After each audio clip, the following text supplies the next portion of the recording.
Hi friends, welcome to Shami's kitchen. എല്ലാവർക്കും സുഖമാണല്ലോ. ചൂട് ചോറിനോടൊപ്പം ഇതുപോലൊരു വെണ്ടയ്ക്ക പുളിമുളക് ഉണ്ടെങ്കിൽ എത്ര തന്നെ കഴിച്ചാലും മതി വരില്ല.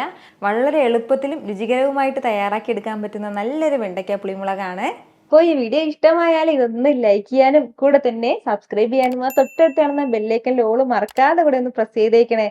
എന്നാൽ ശരി, എന്തെങ്ങനെയാണ് തയ്യാറാക്കുന്നത് വേഗം ഒന്ന് കണ്ടു നോക്കാം. അപ്പോൾ നമ്മുടെ കറി തയ്യാറാക്കി എടുക്കാനായിട്ട് ഞാനിപ്പോൾ 250 ഗ്രാം അളവിൽ വെണ്ടയ്ക്ക എടുത്തിട്ടുണ്ട്. വെണ്ടയ്ക്ക എടുക്കുമ്പോൾ ഇളം വെണ്ടയ്ക്ക നോക്കി എടുക്കാൻ വേണ്ടി പ്രത്യേകം ശ്രദ്ധിച്ചേക്കണം. എന്നിട്ട് ഇതുപോലെ ഈ ഒരു വലിപ്പത്തിനാണ് കേട്ടോ ഞാനിതൊന്ന് കട്ട് ചെയ്തിട്ടിരിക്കുന്നത്. തീരെ ചെറിയ പീസാക്കിയിട്ട് ഇടേണ്ട, അതുപോലെ തന്നെ തീരെ വലിയ പീസായിട്ടോ ഇടേണ്ട ആവശ്യമായിട്ടില്ല. ഇനി നമുക്ക് വേണ്ടത്, ഞാനിപ്പോൾ ഒരു കടായി ഒന്ന് അടുപ്പത്തേക്ക് വെച്ചിട്ടുണ്ട്. ഇതിലേക്ക് നമുക്ക് ഒരു 3 ടീസ്പൂൺ അളവിൽ എണ്ണ ചേർക്കാം. എണ്ണ ഒന്ന് ചൂടായി തുടങ്ങുമ്പോഴത്തേക്കും പിന്നെ ഇതിലേക്ക് അരിഞ്ഞു വെച്ചിരിക്കുന്ന വെണ്ടയ്ക്ക ചേർക്കാവുന്നതാണ്. വെണ്ടയ്ക്ക ചേർത്തിട്ട് നല്ല രീതിക്ക് നമുക്കൊന്ന് വഴറ്റി കൊടുക്കാം. ആ വെണ്ടയ്ക്കയിലുള്ള ഒരു തിക്നെസ് ഒക്കെ ഒന്ന് മാറി കിട്ടണം. ഇതിൻ്റെ കളർ ലൈറ്റായിട്ടൊന്ന് മാറി തുടങ്ങും, അതുവരെ ഒന്ന് വഴറ്റി കൊടുക്കാവുന്നതാണ്. ഇതിപ്പോൾ ഇങ്ങനെ ഒന്ന് വഴറ്റി കൊടുക്കാൻ തുടങ്ങിയിട്ട് ഏകദേശം ഒരു 3 മിനിറ്റോളം ആയിട്ടുണ്ട്. നമ്മുടെ വെണ്ടയ്ക്കയിലുള്ള ആ ഒരു തിക്നെസ് ഒക്കെ ഒന്ന് മാറി കിട്ടിയിട്ടുണ്ട്. ഇനി നമുക്കിതൊരു ബോളിലേക്ക് മാറ്റാവുന്നതാണ്.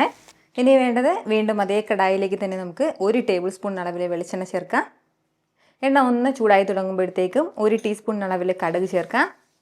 കൂടെ 1/4 ടീസ്പൂൺ അളവിൽ ചെറിയ ജീരകം കൂടി, ഇതിനോടൊപ്പം തന്നെ 1/4 ടീസ്പൂൺ ഉലുവയും കൂടി നമുക്ക് ആവശ്യമായിട്ടുണ്ട്.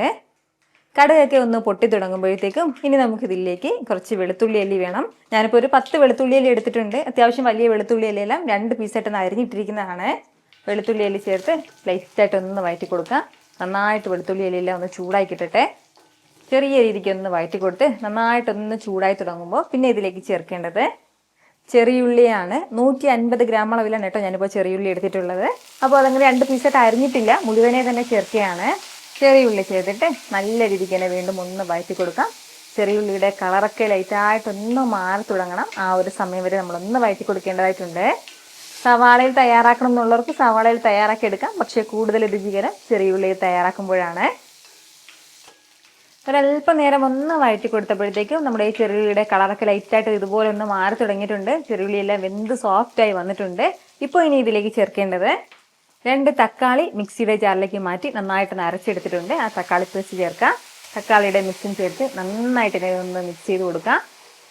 നല്ല രീതിക്ക് തന്നെ തക്കാളിയുടെ പേസ്റ്റ് എല്ലാം ഒന്ന് വെന്ത് കിട്ടട്ടെ. ഇപ്പോൾ ഉള്ള ഒരു വെള്ളം ലൈറ്റായിട്ടൊന്ന് വറ്റി കിട്ടട്ടെ. വളരെ കുറച്ച് മാത്രമേ ഉള്ളൂ, പെട്ടെന്ന് തന്നെ ഒന്ന് വറ്റി കിട്ടിക്കോളും.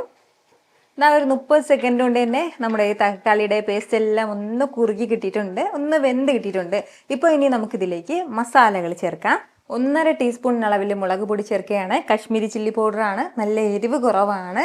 ഇച്ചിരി എരിവുള്ള മുളക് പൊടിയാണെന്നുണ്ടെങ്കിൽ 1 ടീസ്പൂൺ മതിയാവും. 2 ടീസ്പൂൺ നിറയെ തന്നെ മല്ലിപ്പൊടിയും കൂടെ ഒരു 1/4 ടീസ്പൂൺ അളവിൽ മഞ്ഞൾപ്പൊടിയും കൂടി.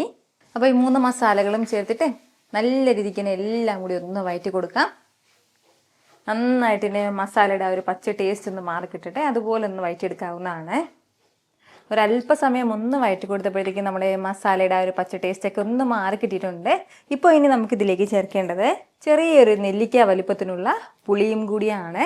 അപ്പോൾ ഈ ഒരു വലിപ്പത്തിനാണ് പുളി എടുത്തിട്ടുള്ളത്. ഇതിലേക്ക് 1/2 കപ്പ് അളവിൽ വെള്ളം കൂടി ചേർത്തിട്ട് നന്നായിട്ടൊന്ന് പിഴിഞ്ഞ് ആ പുളിയുടെ വെള്ളം മാത്രം ചേർക്കാം. പുളിവെള്ളം ചേർത്തിട്ട് നല്ല രീതിക്ക് ഒന്ന് ഇളക്കി യോജിപ്പിച്ച് കൊടുക്കാം. ഇപ്പോൾ തന്നെ ഇതൊന്ന് തിളച്ചു തുടങ്ങിയിട്ടുണ്ട്. ഈ ഒരു സ്റ്റേജിൽ നമുക്കിതിലേക്ക് ആവശ്യമായിട്ടുള്ള വെള്ളം ചേർക്കാം. 1 കപ്പ് അളവിലാണ് കേട്ടോ ഞാനിപ്പോൾ ഇതിലേക്ക് വെള്ളം ചേർക്കുന്നത്. ഇനി ഇതൊന്ന് നന്നായിട്ടൊന്ന് തിളച്ച് വരട്ടെ. ഇപ്പോൾ നമ്മുടെ ഗ്രേവി എല്ലാം നന്നായിട്ടൊന്ന് തിളച്ചു തുടങ്ങിയിട്ടുണ്ട്. തിളച്ചു തുടങ്ങി കഴിഞ്ഞാൽ ഇതിലേക്ക് നമുക്ക് നമ്മുടെ വെണ്ടയ്ക്ക ചേർക്കാവുന്നതാണ്. നമ്മളിതുവരെ ഇതിലേക്ക് ഉപ്പ് ചേർത്തിട്ടില്ല. ആവശ്യമായിട്ടുള്ള ഉപ്പ് ഈ ഒരു സമയം ചേർക്കാം. ഞാനിപ്പോൾ 1 ടീസ്പൂൺ അളവിലാണ് ഉപ്പ് ചേർക്കുന്നത്. പുളി ചേർത്തിരിക്കുന്നതിൻ്റെ പേരിൽ ഒരല്പം ഉപ്പ് നമുക്ക് കൂടുതലായിട്ട് ആവശ്യമായിട്ടുണ്ട്.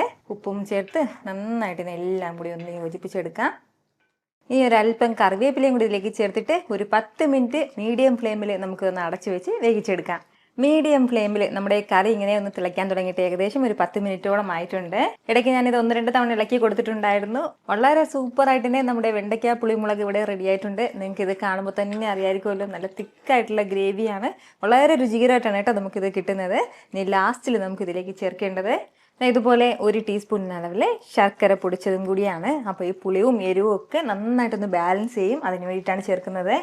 ശർക്കര പൊടിച്ചതും ചേർത്തിട്ട് ഒന്ന് ഇളക്കി യോജിപ്പിക്കണം.